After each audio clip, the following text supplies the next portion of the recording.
All right, we are learning more about this Germany-Netherlands soccer game that was canceled, apparently on a concrete terror threat. Keep in mind at this game, Angela Merkel, the leader of Germany, was to be among those attending. This is the site of the stadium right now.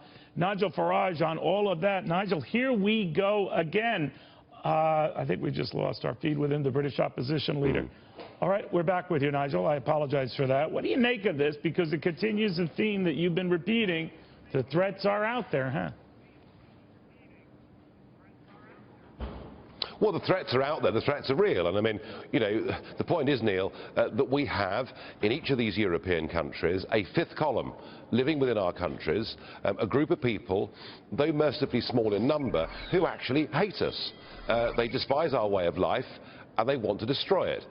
So that threat has been there for a very, very long time.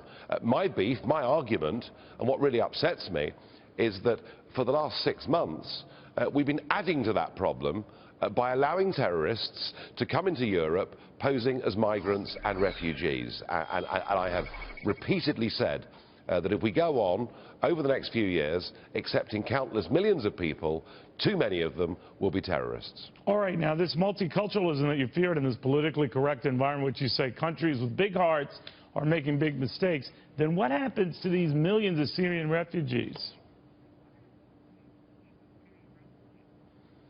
Well, I mean, the point is that, you know, I feel sorry for anybody that's living in a war-torn area like Syria.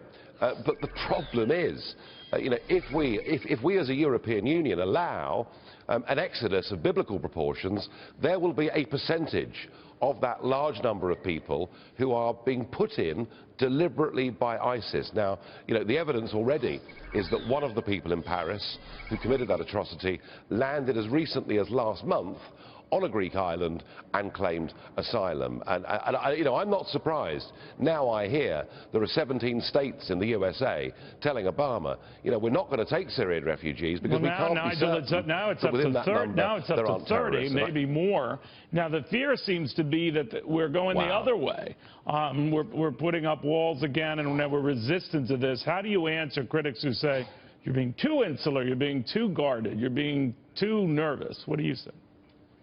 Well, look, I have for the last 2 years made an argument that in Iraq and in Syria there are a group of people who, because of their religion, are being persecuted and being murdered and have no neighbouring state that is friendly to them to go to. Do you know they're called Christians? And yet, Mr. Cameron, Mrs. Merkel and President Hollande, nobody has given refugee status to the Christians. I'd be perfectly happy, you know, for us as a country to provide sanctuary, refugee status to some of those Christians. But just to say to people, because they come from a war-torn country or because they come from a poor area, that they can come to Europe in their countless millions, clearly is mad.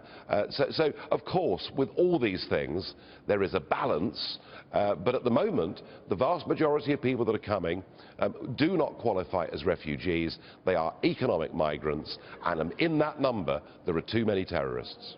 Nigel, thank you very much. Very good seeing you again, even if under these circumstances. Nigel Farage, who foresaw a lot of the horrible stuff that's going on right now.